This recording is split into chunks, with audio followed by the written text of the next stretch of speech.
Hey guys, so for this video, I want to talk about the biggest editing mistakes you're all still making. I got this idea after one of you DM'd me on Twitter and wanted me to make an updated video on important mistakes to avoid. However, after asking around to see what people struggled with the most, becoming a better editor definitely took the cake. Regarding what I'll cover, these mistakes will include more general tips and concepts to edit better, as well as specific errors I see many of you consistently make. Additionally, I'll show in-game examples of these mistakes and what many pros do to avoid them. So without further ado, let's get right on into the video. The first big editing mistake I've noticed way too many players make is not editing with a purpose. In Fortnite, with every engagement you get into, you only have a set amount of opportunities to win the fight. The number in total depends on how good your opponent is, and how long each opportunity lasts for depends on how well you take advantage of them. Why this matters is that the longer you take to finish out a fight, the higher chance you have of getting third-partied or dying yourself. You cannot expect to win every single fight if you can't capitalize on every good opening. Therefore, any pointless edit you make that does not help you win a trade is time wasted off the invisible clock. You cannot get back that 15 or so seconds during the box fight where you chose to make a window edit instead of a top corner edit. All that time is gone for good. On top of that, you've given away more time for your opponent to establish themselves, more time for people to rotate into the fight, and induce more rage when you inevitably lose the 1v1. The way you can try to avoid this mistake is by actively thinking about each edit you make and why you make it. Do not just make an edit because it was the first thing that popped into your head. Think about how your opponent will react to it, as well as whether or not it will keep you protected. This thought process will slowly help you learn to make more optimal edits, and as a result, help you win more fights. Now, don't get me wrong, I'm not saying you have to make the most optimal edit in every engagement. Most of the time, numerous different edits will suffice. The takeaway though is to stop making edits you don't need to, and to start thinking about why you're making one edit over another. Even if it slows you down in the beginning and you need to take a moment to plan out your edits, it'll be a lot more beneficial than defaulting back to your old habits. On that same note, another editing mistake I see a lot is only editing offensively to take shots. But Jerian, what other way is there to utilize offensive edits? That's a great question, little Timmy. The answer is piece control. If you don't know what piece control is by now, I'm not even angry, I'm just disappointed. Think of piece control as placing down builds like a wall or cone before your opponent does, thus giving you more ownership in the fight. To me, I think piece control is what separates good players from great players. It's the difference between the average cracked out 14-year-old and someone like Bungee or Mongrel. What most people forget about piece control though is that it's interconnected with editing. No decent player will let you take ownership of their builds for free. You need to outsmart them and take them off guard with an edit. For example, in this clip, we see 100 Thieves Arcrum pressuring his opponents one by one. He ends up taking the wall and cones his opponent right as he tries to escape. Then the important part is that he places two walls behind his opponent after he double edits onto him. That effectively blocks the guy in from the bottom and ends up being the main reason Arcrum wins the fight. Had Arcrum done what most people, including me, would do and go for a shot after the double edit, the guy would have blocked it with his wall. However, because there's no delay in placing builds once you have your blueprint out, Arcrum prioritized piece control after the edit instead. So to sum it up, you don't need to follow up every offensive edit with a shot. Editing is such a versatile mechanic that limiting what you do after it is a mistake and is something you really need to stop doing. Moving on, possibly the most common editing error is overlooking the importance of crosshair placement.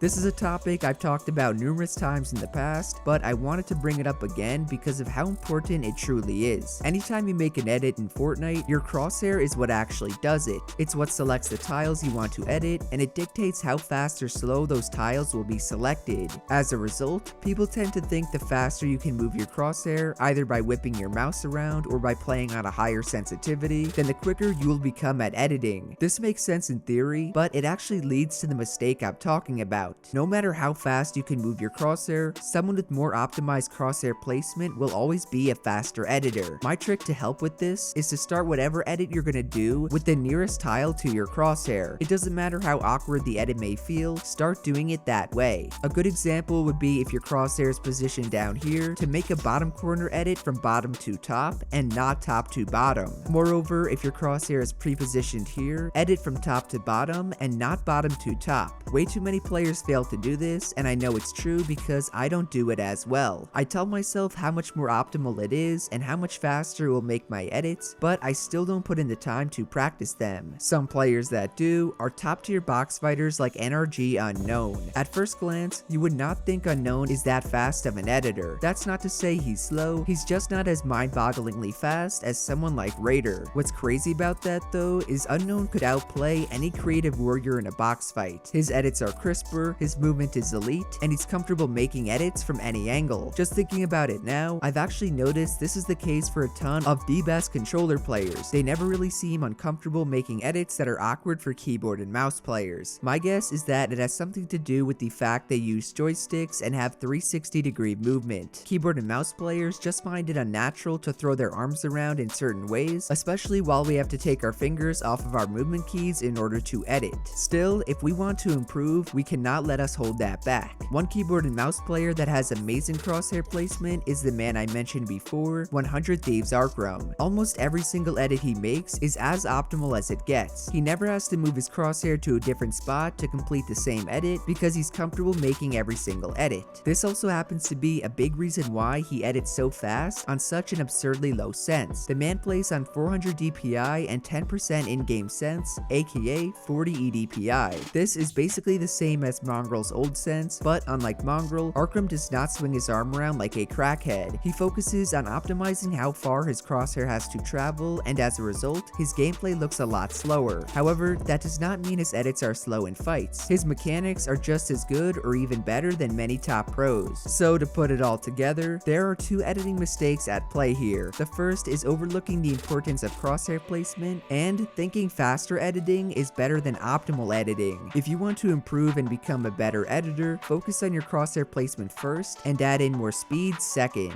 The next big editing error I want to talk about is how you guys are practicing your edits. Based off what I read in my comment section, a large portion of you guys watching absolutely love edit maps. From Raider's Impossible Edit course to Flea's Editing Dictionary, your go-to improvement method is grinding out a map. I don't think there's anything wrong with this, I just think there's better ways to improve your editing. In my case, I found way more success just free building in creative. I just simply load up a map, start building to height limit, and throw in a bunch of random edits on my way up. As to why I do not prefer edit maps, it mainly comes down to getting realistic practice. Way too many edit courses have these insanely difficult sections where you have to edit through 30 structures in a row without any breaks. Outside of that destroying your fingers, it's just not good practice. On top of that, even when you do start improving your editing speed, it will only be for specific sets of edits. Have you ever noticed how much faster Tfue does these flashy edits compared to simple edits in game? That's a result of him doing the same edit course over and over again. Obviously, he's still a really fast editor, I just think he could be faster. The last reason I prefer free building over edit maps is that most top tier editors do as well. Guys like Mongrel and Bungee, who edit 10 times faster than I can, do not do edit courses. They 1v1 each other or free build in creative alone. Even guys like Tweaks, who most people would call a creative warrior, recommends you free build over doing edit courses. So if you've been grinding out different edit maps and haven't seen much improvement, try out free building instead. It's way more realistic since you decide what edits to practice, it's more beneficial overall since you work on your building as well, and it's itsJerian approved. What more could you possibly want? To finish up the video, the final mistake I'll talk about is using a poor edit bind. We're in the year 2020, and some of you guys on keyboard and mouse are still editing with G. Please, for the love of cranking 90s, switch to E or F. Both of them are way closer to WASD and are still hit with your index finger. That means you'll not only be able to edit quicker, but you'll also have better movement and be able to adapt fast. Bungee switched from G to E, Mongrel actually switched from F to E, and Booger recently swapped from G to F. All of them were using those keybinds since season 1, yet still took the time to switch. And look what happened, all of them have gotten even better. Oh, and before I forget, make sure you watch my video on keybinds if you do decide to switch. I give a ton of different options you can use, as well as different tiers for how good each different edit keybind is. So in the end, it doesn't really matter whether you decide to edit with E, F, or even something like left shift, because as long as it's not G, you've got it all figured out.